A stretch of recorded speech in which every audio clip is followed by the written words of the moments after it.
I remember having negative $11 in my bank account. I started thinking about other jobs I could get, like just day jobs and not knowing, because that's all I knew. And I went from negative 11 to like in a year and a half or something like that. And I'll tell it was like 900 something K that I had made just doing commercial after commercial after commercial after commercial. And I was like, what the? Like, it just kept coming. Right. You know, I'm doing 100K on this commercial. That's a national spot. You know, 50K on this one, 50K on that one, 10 grand here, 10 grand there. But when that all added up, it was like 900 something grand. Commercial agency I was with, Diverse Talent Group, still owes me, I want to say like 130 something thousand, because they were stealing money. Diverse Talent Group, you know who the you are? You were stealing money.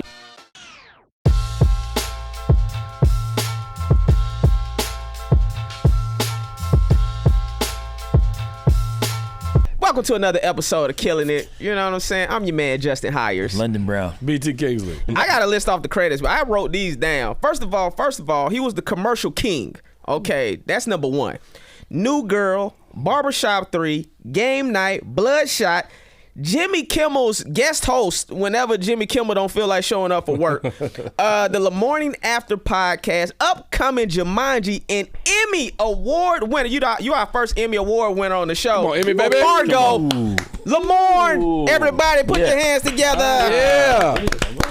Lamorne Morris, man. So I got to start this off because I always tell people Lamorne is my Achilles heel when it comes to acting. People don't know this. It was between me and Lamorne for New Girl. Oh, wow. We were the last two standing. Wow. Can I tell you, Go for it. I've heard a lot of people say what you just said, but this is the only time it's accurate. Right. There can only be one time that you were up against someone. Right. But I've had actors that were, man, I almost had that. It was supposed to be me, and I was going like, no, it was Justin. It was literally that one last final audition. That last thing. It was me and this guy. Man, Wow. Now I told my version of the story on another episode, which is you had already auditioned, from my understanding, 9 times or so prior, and I want you to talk about that, but I'm gonna kind of give the setup. He had already auditioned 9 times. Right. I was off filming 21 Jump Street at the time in New Orleans. I get a call, they want you to audition for this show called New Girl. I was like, bet. I shoot my audition tape in the hotel room with a cast member. They was like, oh, they like you. They like you. As soon as you get back to LA, they want you to go in with casting. I go in with casting. They're like, oh my God, who is this?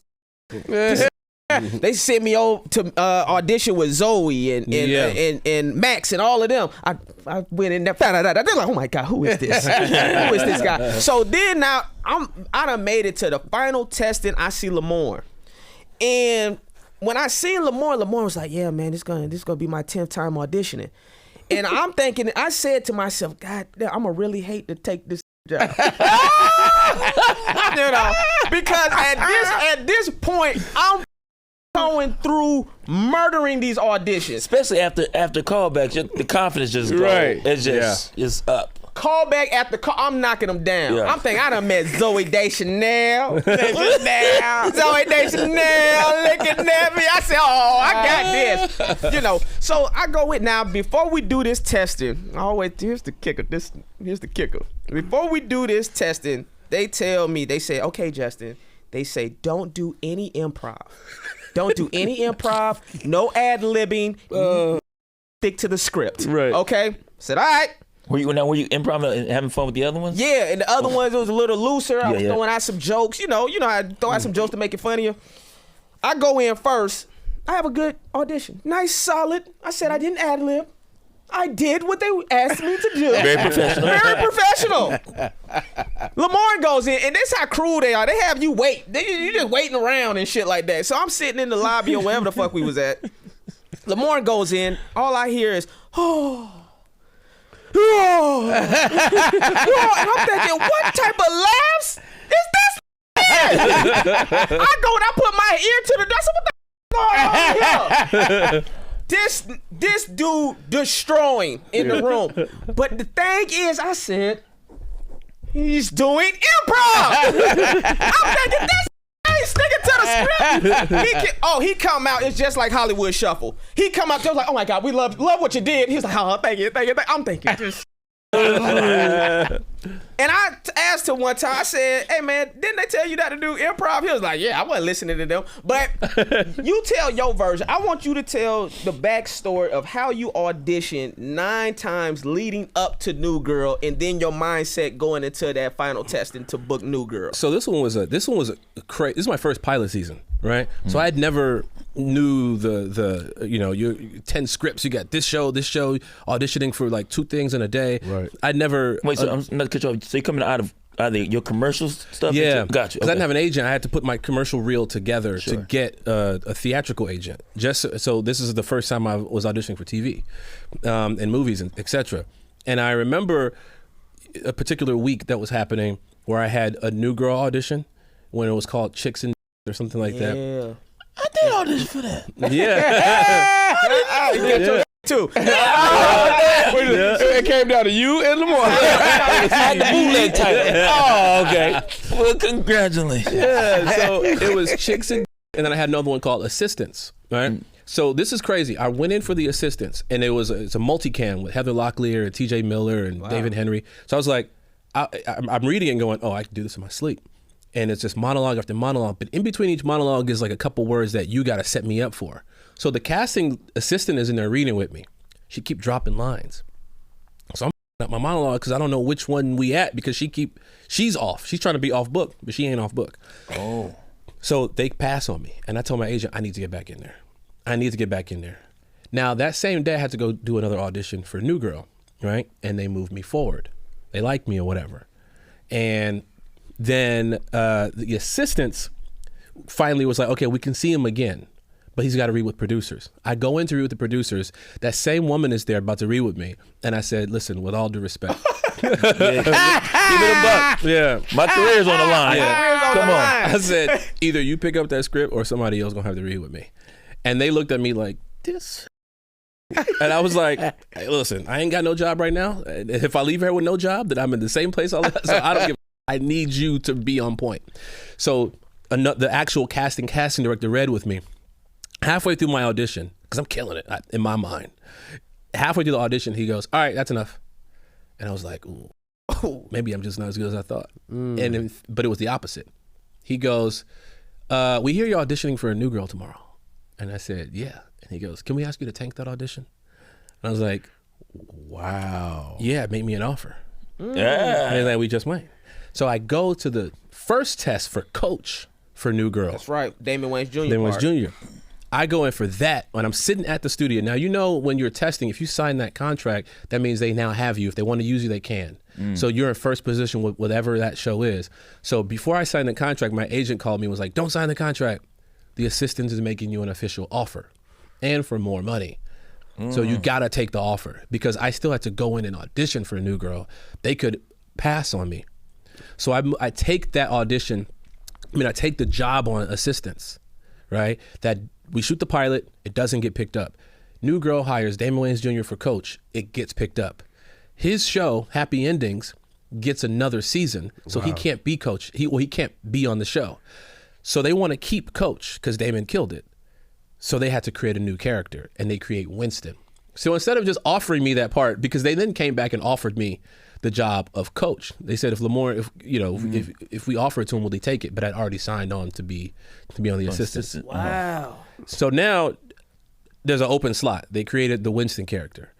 Instead of offering it to me, they made me audition for it. I auditioned for it so many times, like you said, like 9 or 10 times. I think it's in the bag at this point. Everybody done read. Hold on, I want to make sure I'm keeping up with the timeline. You go Assistants and New Girl, neither one of these things has aired. No. You go in for Assistants, you have to sign the contract, you're working on that, and at that time, Damon Jr. is on New Girl. Wait, so then yes, they cast Damon. I can't do New Girl because I've agreed to do the assistant. Got you. They cast Damon. And then when he can't do it anymore. Season 2 now? Okay. Okay. Season 1. So season 1, they had only shot the pilot. That's all they did. We both shot pilots. Assistants didn't. No one never saw the light of day. Gotcha. New Girl, everybody loved. So then they were like, okay, before we carry on, we need to keep it. We need another character. And it wasn't, people think they just replaced one black dude with a black. No, it was they were seeing every ethnicity for it. I didn't know that. Yeah, it was like I had white dudes go, man, I auditioned for Winston, or Asian guys, different age ranges, exhibit read. You know what I mean? About that. And so I thought I had gotten the part because I auditioned so much. It had got to the point where security would see me pull up to the front gate and they'd be like, yeah, you good. Yeah. You ain't got the job yet? Nigga, go ahead. Yeah, it was literally like that. And I'm like, it's me again. Everybody knew my name at this point. Lamorne, people in the hallway. I'm like, at this point, they just fucking with me. And I remember even telling my agent, like, look, I want it, but I'm not about to keep doing this. Either I know that I'm not a name yet, but like, I'm auditioning for you and you see what I can do. So you already got Zoe. Damon's coming back. These are 2 names. So just live with that. And the rest could be unknown. That's fine. And so Max Greenfield was already kind of known. Yeah. And so, long story short, I hear about you. This is what I hear. So I hear about you. They go, so I thought it was in the bag, literally. They were like, the job is yours, basically. And I was like, okay. And the next thing I know, I think it was Jake Johnson. Jake Johnson was like... We did 21 Jump Street together. Jake was like, and this is the look on Jake's face. Jake was like, so we thought, the murmurings is that it was going to be you. But then there's this kid, just did a movie with him. Don't do this to Justin. Don't do this. I didn't look it, but I mean... He goes, this kid, Justin hires. And as soon as he said, because I knew Justin, I was like this. Yeah. Don't worry. I'm like, didn't they see this nigga already? He didn't audition already? Like, because when you know. When you know of certain killers, you go like, oh, fuck. I can see people in the audition room and go, we're different. Either they want him or they want me. Like, we're different. Justin and I had very, very similar sense of humor. Yeah. It wasn't like you're straightforward, just like, joke. It was weird, different. There was always some nuance about Justin. And I was like, motherfucker. I went home pissed. I'm not joking. I was like, you gotta be shitting me. Now this nigga available? He off shooting movies and shit. Go do that fucking movie. Go be employed. You and Tatum, go do your thing. Like, god damn. And so I'm like, it's you and Brandon T. Jackson at the time. Just y'all go work. Y'all working, ain't they? Y'all go do film. Let me stay over here and do TV.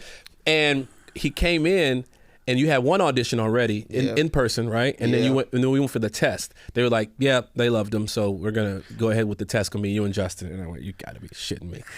And then we go in, and I remember having this mindset of like, I could have the worst audition of my life. You got 12 other tapes of me crushing it. So it is what it is. Don't just throw caution to the wind. And they gave me the exact same note. They said, when you go in, this is kind of a stuffy room. Try not to improvise. Just stick to the script. And I was like, I'm on audition number, it might have been 15 a total or something like that. I was like, I'm at this audition. Y'all want me to now switch it up? That's not my strong suit. Everybody know how to read the lines. Everybody know how to read. If you make all of us read the lines, you're going to have a hard time picking who did it best. But if you say, make it your own, now it's going to be, it's going to be 4 different unique takes and styles. Right. That's how you really get to see it. And so I just was like, I hear what you're saying. Fuck all that. I hear it. Man, I can't do it. I literally cannot do it. And you were getting laughs in the room. But when he was getting laughs in the room, I was doing the same shit he was doing. I was listening. It was the moments in the script that he was killing. Those moments, he wasn't really improvising. Right. And I was like, fuck, if I go in and I do the exact same thing, now it's just aesthetics. Who do they think looks better? Right. Who do they think they can get along with more? And I was like, they did think I looked a little young compared to the rest of the cast. Yeah, He very, very much so. Yeah, because I was 20. I was 20. I was clean faced because I was coming off 21 Jump Street playing high school student. I was like 25. Yeah. So I knew right away. I was like, I have to improvise. I can't do the exact same thing because now they're just. Which looks better on the poster? That's what they're doing. So I went in there and just immediately out the gate just start just firing. I'm till this day, it literally felt like I was killing it at an arena. The way they were laughing, and It sounded like that. and Especially in the stuffy room. It sounded like that. Oh, I'm talking yeah. about he set a bazooka off in there. Yeah, I was like, that was the best audition of my life. Till this day, it still was. And I remember leaving the room, thinking to myself, if I don't get this audition, I might need plastic surgery or some shit. I don't know what the fuck. I gotta straighten my teeth. I gotta fix my hairline. I don't know what the fuck they want from me. And I remember me and you were walking back to our cars, and they called me. Yeah, they called me, and it was my agent. And she was like, "Hey, so you're gonna get a call from a 323 number, so just answer it. Keep your phone on." And I was like, "Oh shit, 323." I looked at Justin. I was like, "Hey, bro, I'm gonna have to We'll catch up when we can. Have a I'm good day. getting shot up right now. But the cool thing about how you even got the audition was that I heard, and then tell me if I'm wrong about this, I heard it came from Jonah Hill. Jonah, I don't know if he is the reason I got the audition, but I heard he did put in a word for me, I think, when it was getting around. Maybe so, though. It could have been, because I'm thinking about how did he, I know he did put in a call for me at some point. Because he had a cartoon at the same time that was about to air at Fox. And they were like, Jonah's trying to keep the whole family together. And he wanted him to be on the show while he had a cartoon. And it'd be a whole, That was until I didn't kiss him in 21 Jump Street. And then, I heard about that too. Yeah, that's why I was not in 22 Jump Street. But which is so mind-boggling to me. Yeah. When you stand on certain principles that you may have, and people look at it, I don't know the story, the full story, but that's what I heard. No, I mean, essentially, I played a gay dude in the movie. I was a gay black kid to get punched by Channing Tatum. Everybody's seen it. And essentially, the character is gay, but I played him straight. It's a reveal that I'm gay. So after Channing punched me, I'm like, you punched me because I'm gay, Yeah. But there was an additional scene that they were trying to add in that was not in the script. That we play Spin the Bottle. Like Jonah came up to me and was like, "Hey man, we're gonna add this scene. We're playing Spin the Bottle, and you're gonna spin it. It's gonna land on me. Then we're gonna kiss, And I was like, nigga. No, I'm not. I said, bro, the hood would never take me back. Making and kissing you, bro. I can't kiss you. And he got in his feelings. And so he got in his feelings, and we didn't talk for a month. And then a month later, this is around the New Girl time, he came back around and was like, my bad for, that was my first time he told me that was my first time someone telling me no in a long time. And, and it got to me. He was straight up with me. Beautiful. But then we got back cool again, and then that's when all the New Girl. So that's what made him still reach out about New Girl. Oh, that's dope. Oh, okay. Because I heard what did Andrew Schultz was telling a story about you people, and about how him and Lauren London didn't really kiss. Yeah, Lauren didn't kiss him either. Man, didn't kiss who? Lauren didn't technically kiss Jonah Hill in the movie You People. I think it was technically like special effects like CGI or or something so like you that. could have special effects. I know. No, the hood wasn't still around there. The hood still would have got you. But anyways, what's up? What's that? What up, man? It's your boy BT Kingsley, man. Killin the Pod is here. Been a great time, man. Subscribe to the page. You here? Press that button. This is a beautiful segue. So, because Justin just mentioned it, when I first moved here, you are destroying these commercials. I mean, every time I turn on the TV, you was knocking them out back to back. And at the time, I was taking like hella TV commercial classes. I took Digital Dog, I took Killin, I took Mike Pointer. I was knocking around. I was like, commercials gonna be the thing. And I talked to you about it. I was like, yo, man, any conversations? I'm fresh. I'm super. I'm just off the. I'm trying to make it bust. And I say, hey, man, what's the pivot to doing the commercials? And you reached in your pocket and you gave me your agent's card. You was like, man, I'm done with that shit. He really working there. Yeah, he was like, no, I'm finna doing more TV. This is over. I think it might have been in the middle of pilot season, but that doesn't happen. Nobody gives you their card. First of all, nobody has their agent's card. And I remember I probably still got it somewhere. And It's in Hollywood. It said Hollywood. He was like, welcome. He was like, you can have it. You're one of us. Now, I've talked to you about this before, but I love this conversation. You were the king commercial. I can't say I'm the king now, but I'm at least the jack. Yeah. You won it. I'm the eight of spades. You won the royal family. Yeah. The royal family. How did you make that transition from commercial into TV? Well, I tell you, it got to the point where I was, because in the commercials, if I get one line and if I'm opposite you and I don't have a line, but I'm in the commercial with you, I still get paid. Mm-hmm. You know what I mean? So but I was doing a lot of those too. But I made it a point to say, you know what, I don't have an actual acting reel. Most of my acting has been done on stage. So I start choosing, going, I'll audition, but I have to have a speaking part in it, just so I could put dialogue together in my commercial reel. Now, at the time, my buddy Chris Witowski, who's on The Bear, him, a guy named John Barinholtz, a guy named Mort, they had a comedy group coming out of Chicago, and they had a HBO showcase. Chris got sick and called me and asked me if I could fill in. Now, I didn't have a theatrical reel, or I never did a comedy showcase or anything like that, but he was like, can you send me something to send to my manager? Her name was Brooke, and she was over at Naomi with Naomi Odenkirk at Odenkirk and Provocero. Yeah. So I sent them my reel of all the stuff that I was putting together with my commercials, took out all the stuff where I didn't have dialogue in it, and sent them that. But I had no representation attached to it, and they just asked, hey, you don't have reps? And I said, no. And they said, do you want to take a meeting? So I met with Naomi Odenkirk and Brooke and over at Odenkirk Provocero. That's how I became cool with Bob Odenkirk. He had put me in a bunch of commercials as well. Wow. And that was it. They then start sending me out for TV and movies. And right out the gate, it was pilot season. Wow. So that's literally my introduction into it. Was my boy got sick. He got sick, asked me to fill in. I was like, yeah, here's my reel.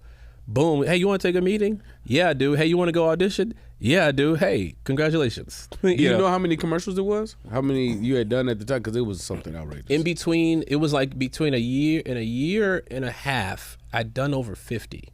It's like 50 something, I want to say. No commercials paid too. Yeah. I used to book a couple, and I mean they would pay your rent for the year. Bro, I remember having negative $11 in my bank account, and I remember going like, okay, I remember at the Wells Fargo, I wouldn't check right on Lancashire, right in. And I was like, 'cause I lived right across the street. I was like, this something got to change. Like this is. I started thinking about other jobs I could get, like just day jobs and not knowing, because that's all I knew. And I went from negative 11 to like in a year and a half or something like that. And I'll tell it was like 900 something K that I had made just doing commercial after commercial after commercial after commercial. And I was like, what the fuck? Like shit just kept coming. Right. I'm doing 100K on this commercial that's a national spot, 50K on this one, 50K on that one, and the shit just kept adding up. And a lot of them were like the smaller ones, you get 2,500 for this or something Absolutely. like that, 10 grand here, 10 grand there. But when that shit all added up, it was like 900 something grand. Whew. And then the agency I was with, the commercial agency I was with, Diverse Talent Group, still owes me, I want to say like 130 something thousand, because they were stealing money. Diverse Talent Group. You know who the fuck you are. You were stealing money. I'm gonna ask you, when the money started coming in, what was the project where people started counting your pockets? Bro, people would count my pockets when I did my first ever car commercial in Chicago when it was a used car. I got $150 for it, and it was like, thanks to auto loan, I got a new BMW. It was one of those I did, those things that come on at 3 o'clock in the morning. I had family members hit me up talking about, hey, what's up, nephew? Hey, what up, cuz? I was like, yo, $150 I made from that commercial. So that was then. But I would say it was probably around, it started at BET when people started kind of assuming that you were rich, and I wasn't. BET wasn't paying me that much money, but it was a national show, a national, what do you call it? Network. Yeah, network platform. Yeah. So BET was right before all the commercials. And I was living in New York for 2 years, and it was, I'm on the plane, people are like, why you ain't first class? And I'm like, because BET don't fly me first class. There was a lot of that. It was a lot of, why you drive a Camry? It's like, because BET don't pay me like y'all think, you know, and I'm struggling on these payments. That car was later repoed. You know what I mean? Like, I have been evicted. I have slept in that car. So, you know, off a BET paycheck. And so people were assuming, even back then, that money was rolling in. And then when it was rolling in, I would say it just came exponentially. The requests came a lot more. How'd you tell them no? That was the issue. For a while I wasn't, and it really fucked me. It really did. I just, you know, that survivor's remorse, you know what I mean? Like, I made it, and you think it's gonna last forever. So you think, oh, well, let me help everybody else out. But then when you realize not everybody sacrificed the same way you did to get it. There you go. Fact. So maybe they're not able to handle what you do give them. Right. Maybe. You know what I mean? And some people, you know, there's like immediate family that I will do it till the day that I die, that I would always help out, and, you know, and that's not even, they don't have to ask, you know what I mean? That's like, we're a unit. But then there are others that you have to figure out ways to try to help empower those people to make their own money, to provide for themselves. But it's unfortunate it doesn't always work out that way. And it's one of those things that people talk to me about, and they, you know, this is an ongoing thing, but I look at it like I can't take it with me, and I actually don't care about money that much. I know I need it to survive, and I have a daughter, so the money that I have now is for her future planning. Right. But at the same time, I go, if I'm out, you know, if I'm out with friends, and I know that I have it, and I know they don't have it, I don't want them to feel like that. So if I got it, we all got it. Right. If I want to go party in Miami, we all partying in Miami. I don't need nobody to feel, you know, inferior or less than, because I felt that way when I was coming up. You know, you're hanging out with certain people that will remind you, it is mine. You ain't got it. You know, you gotta you behave a certain way when you're, and it sucks. So to boost the morale of friends a lot of times and stuff like that, and to keep them motivated and to feel empowered, you know, I don't let people feel the sting of a financial burden when they're with me. Man, I was gonna say, I heard Oprah Winfrey tell TD Jakes, don't ever lend somebody more money than they earn, because she's basically saying they're not gonna know how to handle that amount of money. So if they don't already earn X, Y, and Z, X amount of money, then don't give them that, because they basically ain't gonna know how to do it, how to use it. More than they paycheck. Exactly. Right. Exactly. Right. I heard somebody, who else? I forget which was a podcaster. He was talking about it, where he said, he's like, if you loan somebody money, or a woman had messaged him and said, my husband died, I got $7 million. She's like, I don't know how to live off $7 million a year. And he goes, you're not living off $7 million a year. You have $7 million. You need to learn how to live off $300,000 a year. Because that's how much you're going to make in interest. That's about average what you're going to make. Learn how to live off $700,000, especially because you have nothing. That's the advice he gives to people who don't have anything coming in. Right. So for those folks, when you do loan them money and they have nothing coming in, consider that money gone. It's a gift, because they're not accustomed to generating that kind of cash. I have to ask this. Where did you train at? Equinox, mostly. So I got the arms, the chest is natural tits. I've got. In Chicago, I did Second City. Okay. Second City, Chicago. And then it was a college DuPage. That's where I started theater. Okay. And then from there, literally just all over. I bounced around with, to UCB a lot, in New York, and then just. Oh, mostly improv. Predominantly improv. Wow. Okay. That's why he destroyed that new girl. Yeah. But everything feels classically trained. It feels conservatory. Well, yeah, College DuPage was a traditional theater school. You know what I mean? And so we trained in all methods. But in overall, this is this method, this is this method. We're going to have a course on this one, a course on that one, a course on that one. Got it. But so I knew all those things. So I took a little bit of each on how to prep an actor or prep a character and how to stay in it, all those things, and how to break down a scene and dissect a script. All those things I just knew how to do. But then improv seemed to be the best method that I had. Because it goes back to what we were saying. If all of us are really good actors, right? And for the most part, we all are. We're here for a reason. If we're all good actors, I have to find the edge to get this job. And the thing that I know how to do well, more than anything else, is improv. I can improvise with the best of them. You know what I mean? And so I use it a lot just because that's my trick. That's my ace. It's not always welcomed. There are times where people are like, in fact, when I was doing Fargo, director Noah Hawley was like, there's no improv on this show. Basically saying, just stick to the script. Yeah, because the world that they're in, yeah. I was going to ask you about that. Like how I've just recently seen some Noah Hawley interviews. And he seems like he is very particular about his work. Yes. So I was gonna ask you about that, but I think you done already answered. Like you're not allowed to improv. So he's like, make sure. Now, does he tell you how to say the lines? Well, his whole thing is he does a great, and he's right. He does a great job of writing. He does a great job of casting.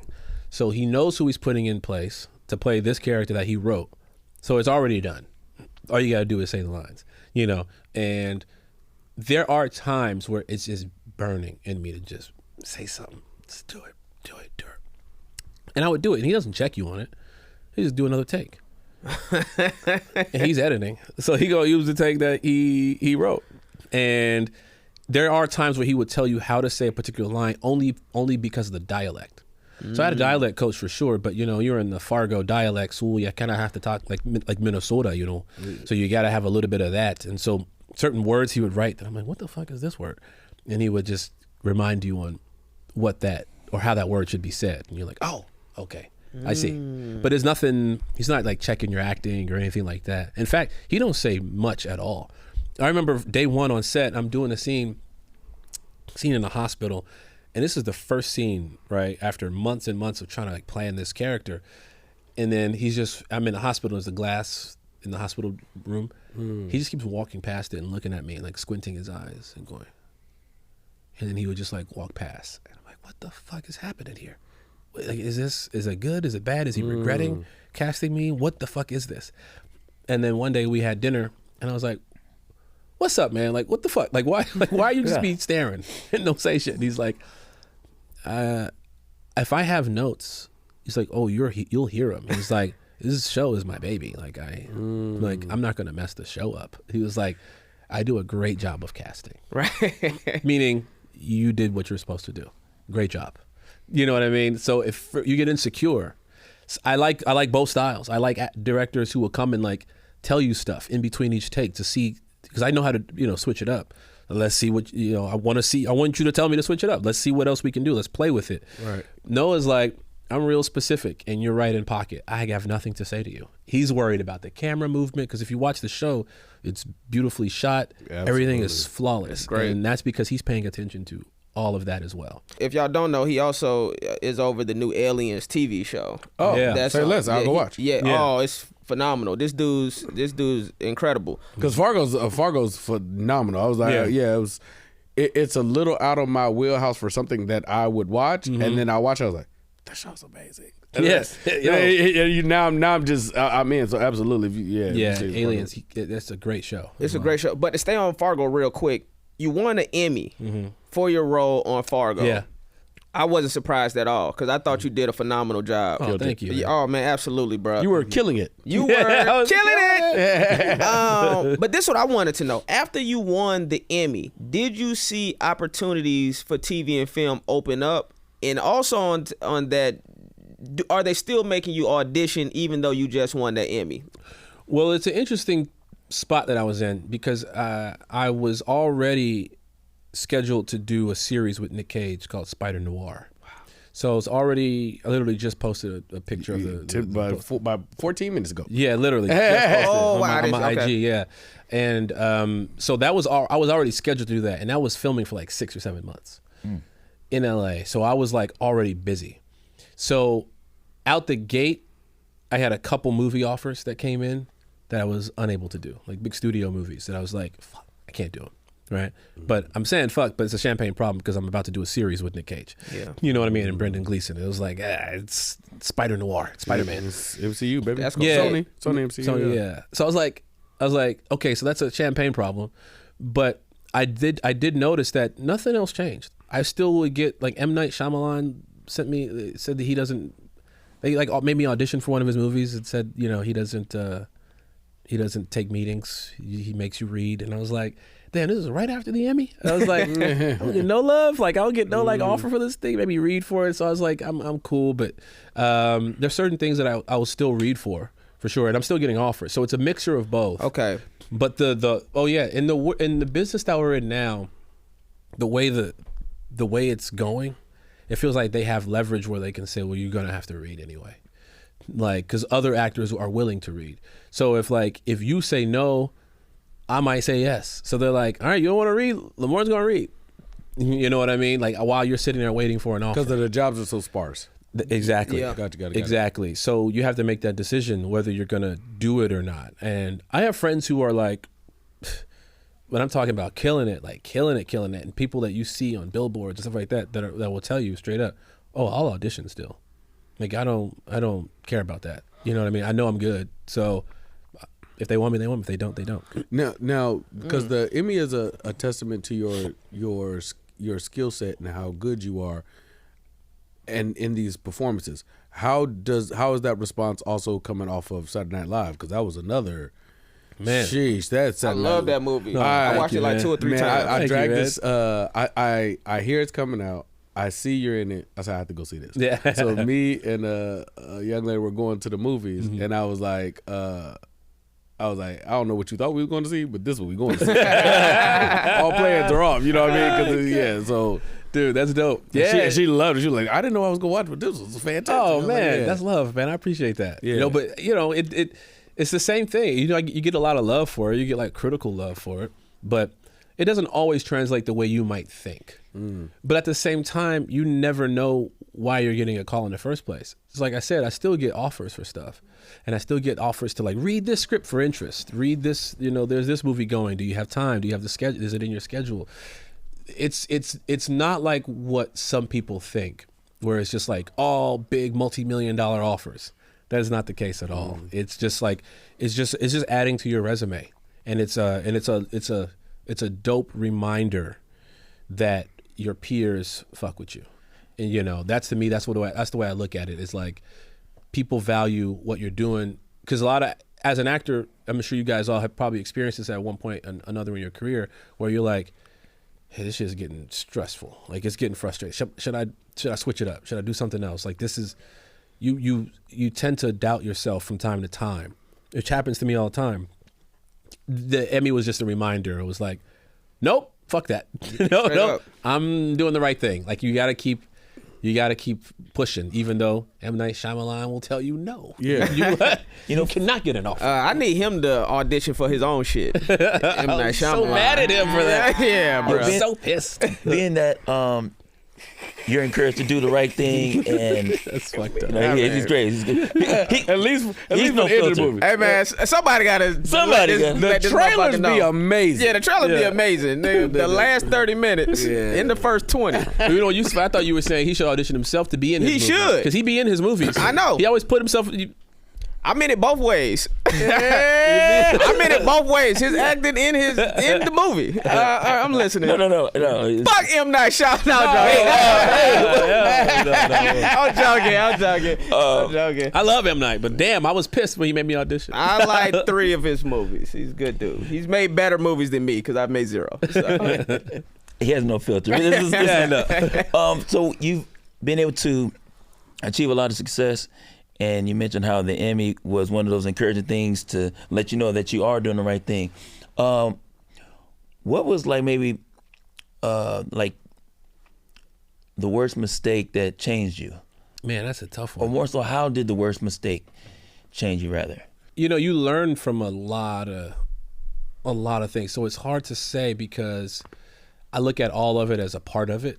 You know what I mean? And it took me a while to learn that, but like making decisions based off of, and I'm not going to name the film, but I did a movie. I was kind of sold on a movie, and it was an indie film, and I was sold on the process of it and, you know, what it's going to mean for me and all this stuff. And I did it, and it was one of the worst experiences of my professional career. Wait, what was that? It was just the script was great. The writer who wrote it did a phenomenal job on the script, but the production around him, because they wanted him to direct it as well, he wasn't supported as a director because he had never directed before. And it made for a very, I'm just gonna say, a shitty production. It wasn't a good time, and it was forced. It was rushed. It was all this stuff, right? And this is a movie I did years ago. And I love doing indie films. You know what I mean? I love trying to create some stuff, but this one in particular was like supposed to be a thing that was gonna really, and it didn't go that way. I'm talking missed shots, production saying, "Oh, we got this coverage." No, you didn't. Not able to finish scenes. It's just looking cheaply shot. The edit not being great. There was a lot of stuff that made me go like, man, I was promised a whole different production. And much love to, again, the writer was brilliant. Like he's maybe he's a better director now that he's gotten that experience. But it was a hard, if they would have put like another senior person in his corner to be like, okay, this is what we're doing, because every first-time director needs that. For sure. And he didn't have that, and you could see it on set. And our days were too short to make mistakes, and we made a lot of mistakes. And so my lesson for that one was basically, really consider the things that you're gonna do. Was it Denzel who said, "It's not what you say yes to, it's what you say no to"? We were talking about that before you got here. Yeah, because you never know. Like you never know. Doing one movie could put you on a light that you don't want to be put in. Right. You know what I mean? Like it could really set your career in a different trajectory. Now, it doesn't always mean that's the case, because I've done other ones since then that I had similar situations with, and actually that movie didn't do anything bad for my career. In fact, I've gotten calls from some people. I got a call from a person telling me how much they loved the movie. Then I got a call from Anthony Anderson once saying, "Man, I'm on my way to Africa, man, and I watched this movie. What the fuck did you just have me wasting my time?" So you get mixed reviews. You get mixed reviews. That was good, man. Shout out to Anthony. Yeah, shout out to Anthony Anderson. But you never know, because that director I would work with again in a heartbeat. You know what I'm saying? It's just that production team that I don't trust them. I'm like, you set him and myself up for some shit. So I look at him like, you write something else dope, we can figure something else out. You get what I'm saying? So that was a lesson that I learned. It's about not just about who's at the helm. It's like, well, who you got shooting it? Like, who's producing it? Like, who's running sound? Who's running this? Who's running that? Who's editing? There's all these departments you gotta look at, because one bad department can make the whole piece crumble. And who do they blame? The person on the billboard. They go, that Lamorne movie was dog shit. You're like, well, I didn't run every department. I said the same thing about Half Baked 2. When they asked me to write Half Baked 2, Right. no one tells you don't see the producer that gave the bad notes. Yeah. Their notes should be in the credits. Like, it should say studio notes. You feel me? It should say studio notes by this person and this person. So if you wondering why the shit is not as funny or didn't come out the way it was supposed to come out, look at who gave the notes for this shit. That's true. That's some real shit. I had gotten this is right after I did the movie Game Night, I want to say. Great movie. That was Thank you, man. amazing film. We definitely gonna talk about that. Man, and I was coming off that movie, and I got an audition for an indie film, and then it turned from audition to they just want to meet.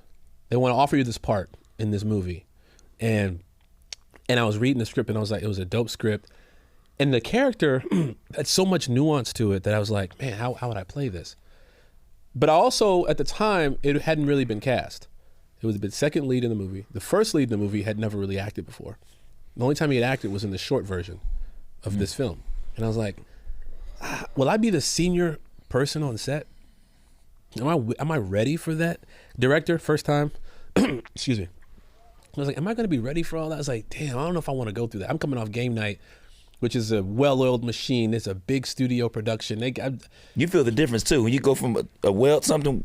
You can tell. You could tell. So I was like, damn, I'm waiting for the next offer. And I'm like, man, I'm just coming on barbershop, then game night, then, New Girl. It's between me and him for barbershop as well. Yeah. Just so your FYI. Snipe me off on that one too. True, yeah. Anyways, so I'm coming off these things, and I'm like, I'm waiting for I'm trying to get higher up on the call sheet for these big studio films. That was my train of thought.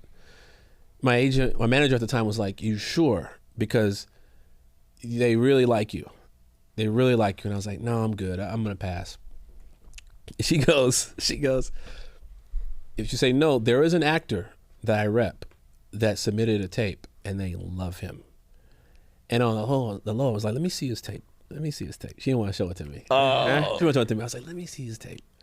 I looked at his audition. Now, keep in mind, I already passed. And they basically were already giving him the role. I just wanted to see, because I never heard of this guy. And I wanted to see his audition tape. I see his audition tape, and when I tell you, my jaw dropped. I literally went like, I don't know. I've never seen a better actor. Wow. His audition tape, I swear to God, I said, I have never seen a better actor ever. I'm including Denzel. In this one, I'm including Daniel Day-Lewis. I'm including Meryl Streep. When I watched that tape, I was like, now clearly I think Daniel Day-Lewis and Denzel Washington and Meryl Streep are better actors than this person. But I think for our generation, I think this guy is the most. That movie was Last Black Man in San Francisco, and that actor was Jonathan Majors. Wow. I was like, I had said no. It was that same character, and I was like. And she was telling me, she was like, well, this guy's assigned, he is phenomenal. And I was like, well, how phenomenal can you be? I was like, we already got like Chad Boseman out here. We got Daniel Kaluuya out here. We got all these actors out. We killing it. Who was this new actor? I watched this boy. I said, God damn. I said, this motherfucker is different. What was the movie? Magazine Dreams? Magazine Dreams, yeah.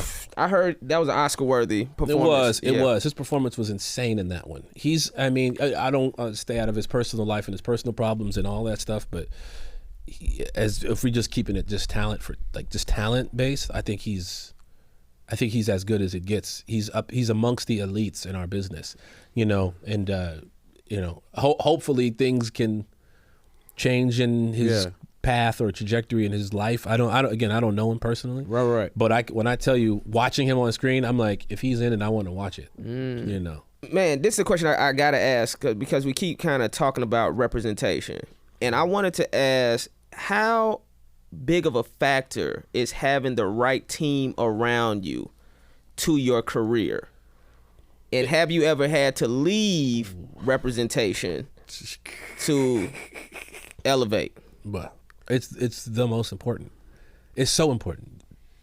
And it's not even necessarily about like the agency per se. It's about the agent.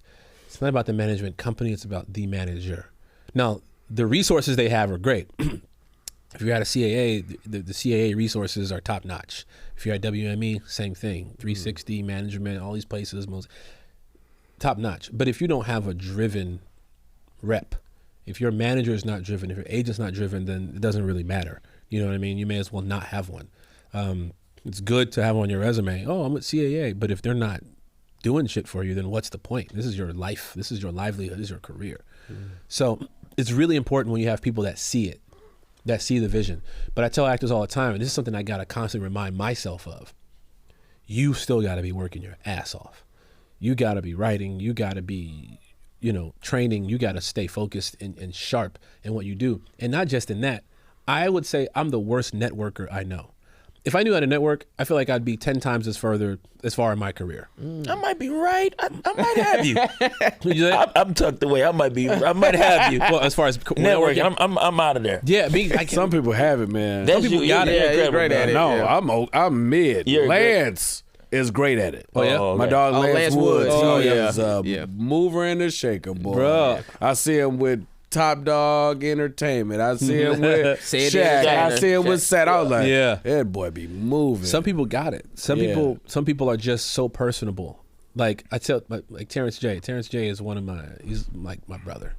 Was just at his wedding in Dubai, The dude is the mayor, and he's been that way since we started our job careers together at BET. Dude is the mayor. I'm talking out the gate. Out the gate. We're so young. We're so new at BET. This man kicking it with LL Cool J. This man chopping it up over here with 50. This man over here with Jay-Z. This man over here politicking with Oprah. I'm like, nigga, how do you do it? Yeah. Oprah walking in the room, I walk out the back door. I get so nervous. I go, what? He's just so charismatic, charming, and he understands. He does his research on people. He's like, how do we build together? He's actually trying to find a way, like Legos, to connect, to really connect, and not looking necessarily for a bottom line. He's looking for like some sort of like spark. Maybe there's something that could happen, maybe not. But if not, we can leave as friends. I don't have that instinct or that skill. I'm like a just work kind of, and if we naturally become cool, then cool. I just don't have that, and I'm working on it. So I tell people all the time, your agent can only do so much. If your agent tells you if you go to a party with your agent, if your agent ain't introducing you to certain people that you want to meet, that you think you can grow with and build with, you gotta do it yourself. Yeah. You gotta do it yourself. This happened the other day. Me and my agent went to we went to the Governor's Awards, where Tom Cruise, Debbie Allen, they were getting awards. Oh yeah, saw that. Oh wow. So we were there, and I mean, everybody was there. Like everybody was there, and I'm just like, damn, that's Felicia Rashad. Oh my God, that's Tom Cruise right over here. That's this person. That's that person. And I knew a lot of the people, so I'm talking to those people. My manager was like, you should probably talk to people you don't know, and I'm like, I'm not just about to roll up to that's Ryan Coogler right there. And I was like, you know what? Let me go say something to Ryan. Oh wow. As soon as I walk up to Ryan, he turned around. He was like, "Hey, what up, homie?" He was like, "Hey, man, I fuck with your work, dog. Like, I'm a big fan." This voice is so spot on. He's incredible. I said, "Wait, what?" He's like, "No, I'm a big fan." He was like, "Hey, Fargo." He's like, "That's my shit, dog." He was like, "Congratulations on everything, man." I was like, "Why didn't I introduce myself to this person before?" Just because I'm such a fan of his, and Michael B is my homie. But even like Mike will tell you, like I'm not I don't ask for favors. I don't do, you know the favors I asked for like some of my closer friends like Michael B. Jordan, like Glenn Powell. You know the favors I asked for these dudes? Hey, can you send a video to my niece? She loves you. That's it. Yeah. And they say yes. You know what I mean? To me, that's all. That's the only thing I need from you. If we're gonna work together one day, we're gonna work together. Right. But like, if you can make my niece's day, if you can make my niece smile and go, it's her birthday. Like, she can flex with her friends. Like Glenn Powell said, "What up?" Michael B said, "What up?" Like that's the only favor I ask of these dudes. But that's as far as I keep the like. I don't know how. I don't know how to like roll up to. Again, you name it. Like there were so many people in there. Like I'm doing a movie now. I'm doing Jumanji right now. The cast is stacked. You know what I mean? I've met The Rock. I don't know how many times, but still there is this thing in me because I'm such a fan that I'm like, what's up, dude? Like it's still a like. Does he show up on time?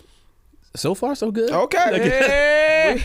What, you heard the stories? I've heard stories. I haven't heard those stories about The Rock.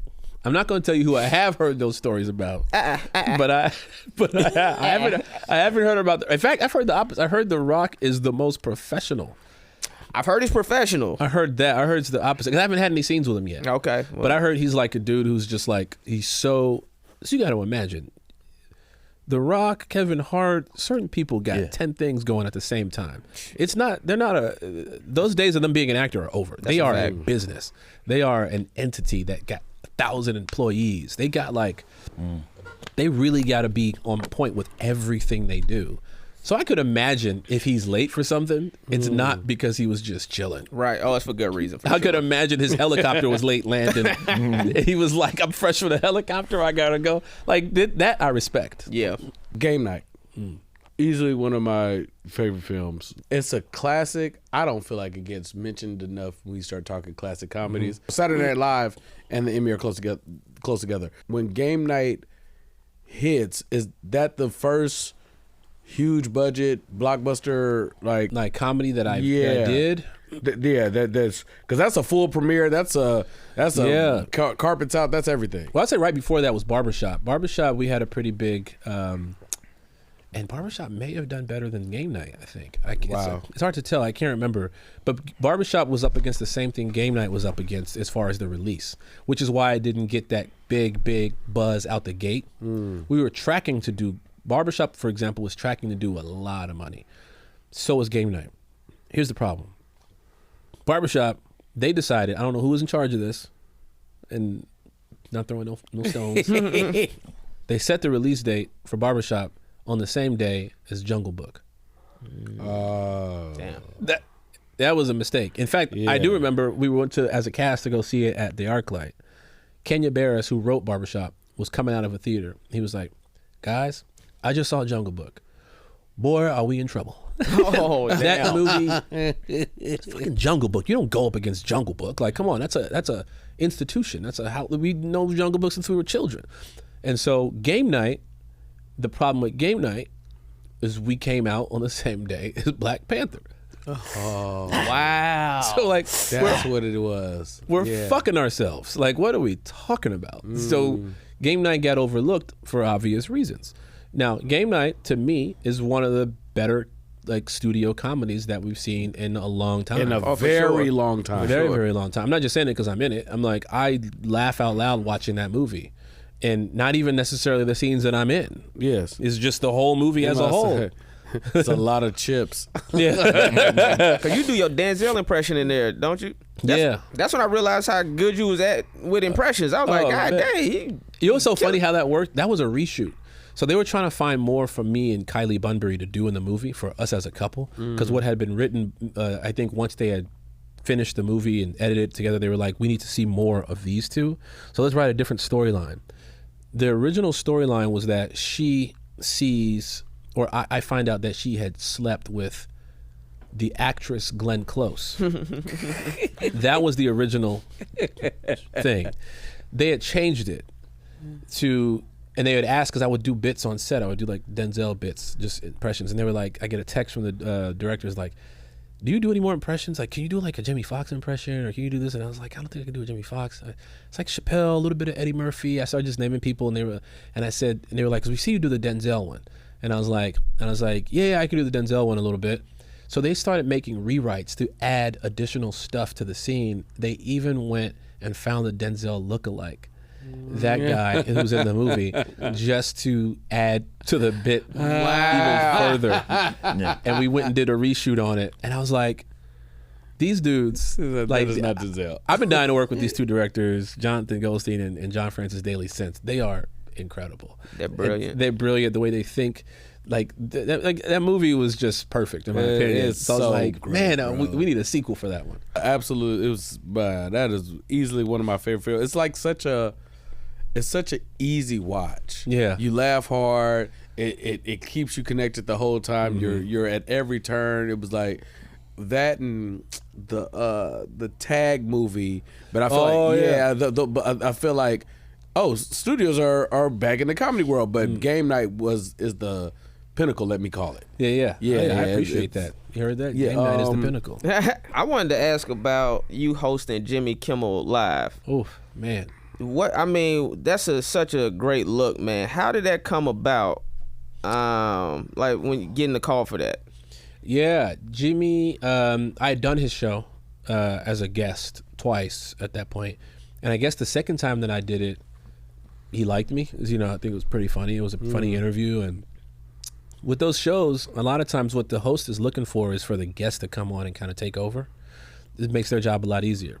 They talk all day. They do the monologue, they do the skits, they do this, they do that. They don't want to then have to like carry an interview.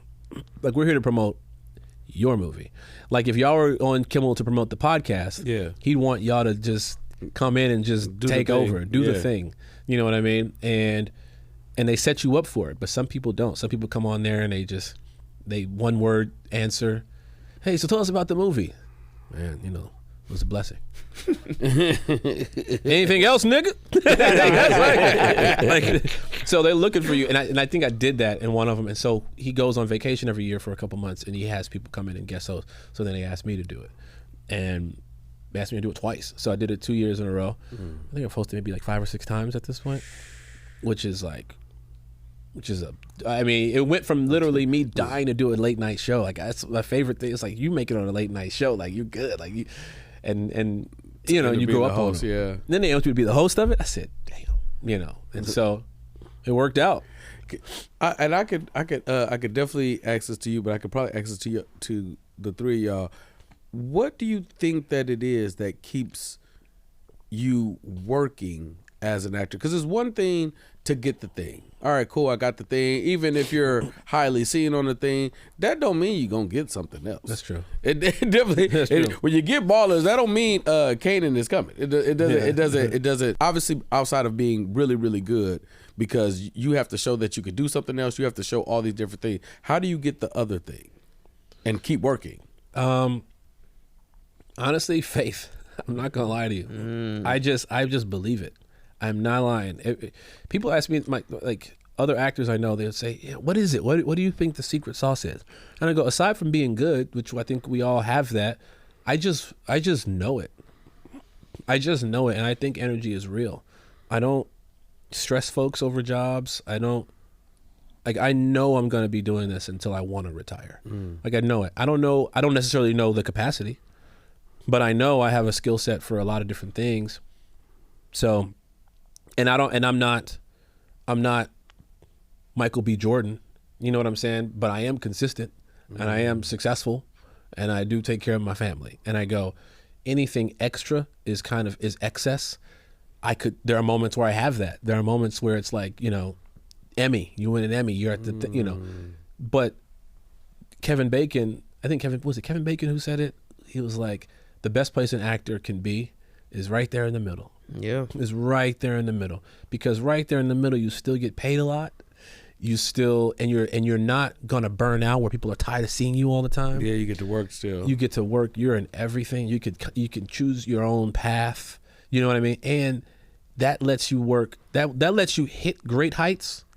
And then if you want to go right back to the middle for a while, you can. That makes it so you're a household name where you can generate income from any, you know, where you're not sitting there stressing.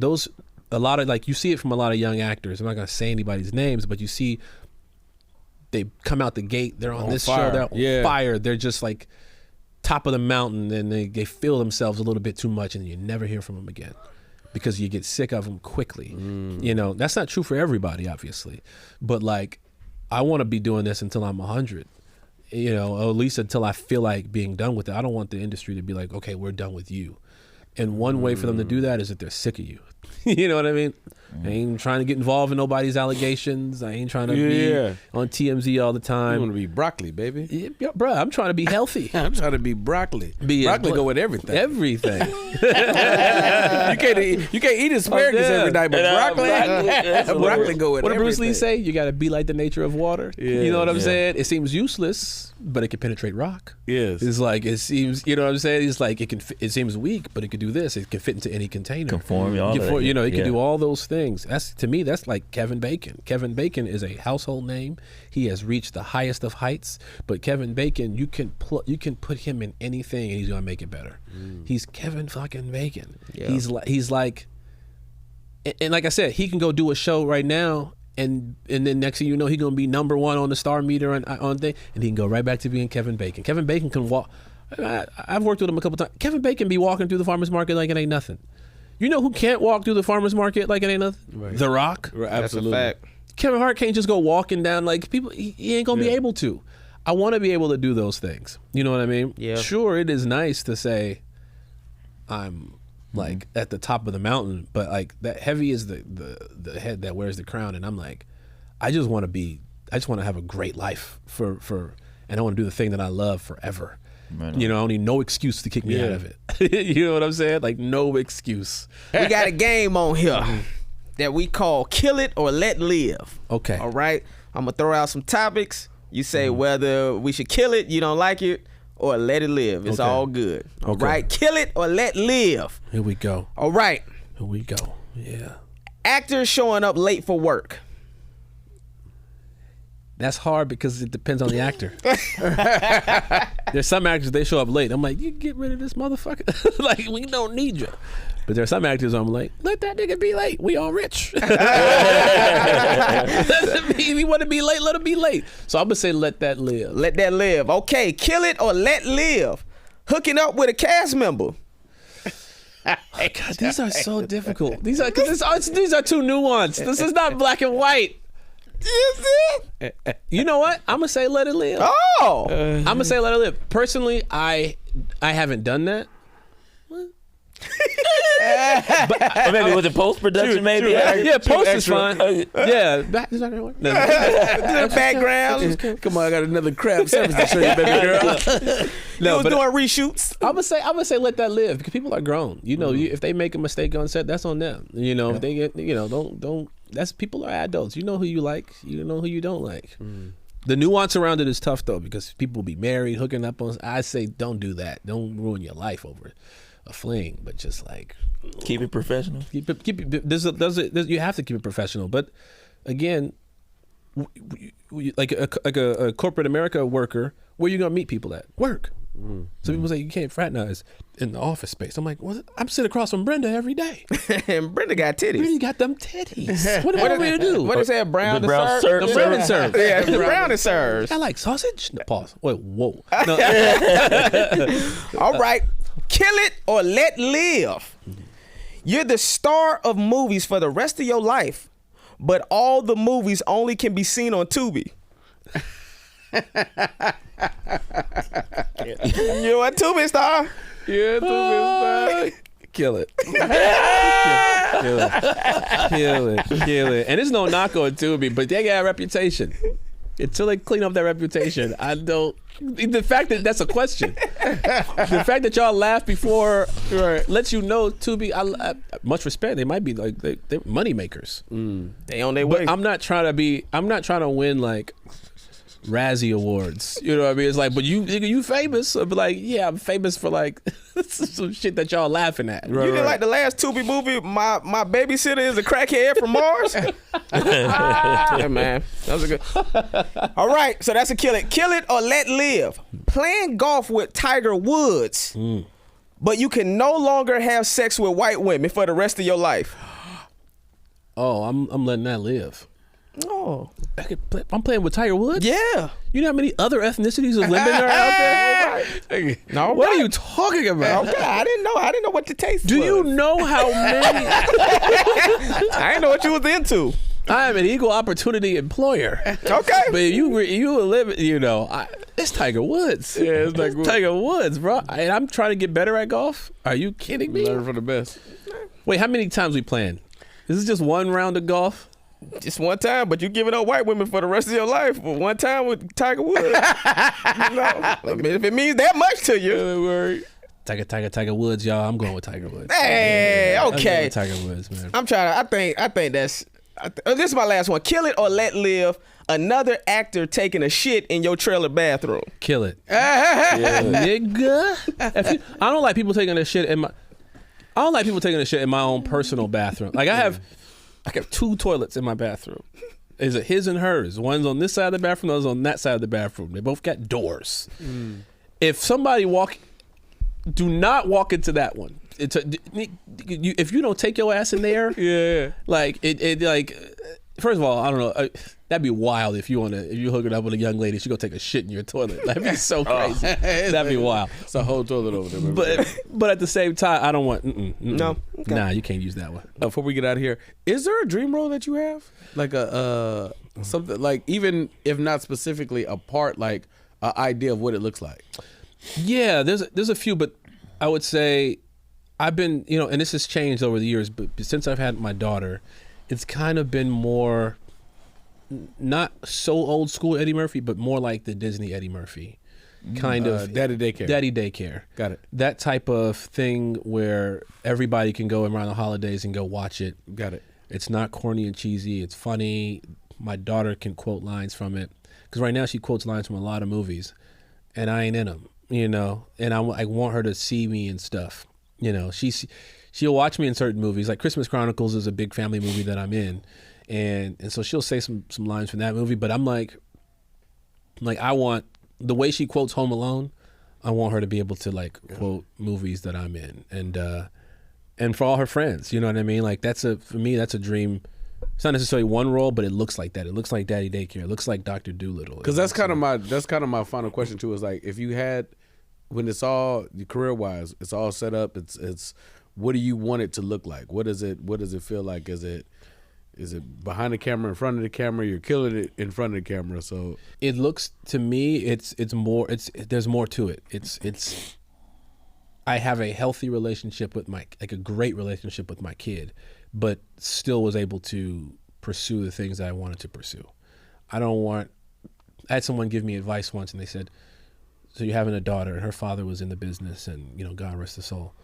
She was like, your daughter's not going to care about any of the stuff that you got going on. All the things you're chasing, the different roles, the jobs, the gigs, the next award, if you're doing stand-up, your next special, they're not going to care about all of that, like any of that. All they care about is time spent, that you were available for them. And that is my mission, is to still be able to provide for her and still achieve some of the things that I want to achieve. But at the same time, it is adjusted because I'm not just living for me, I'm living for her and her future. So I need to be available. You know what I mean? I need to be at the school functions, which I have to miss some of them because of work. But I'm like, if I can control it and say no to something, then absolutely.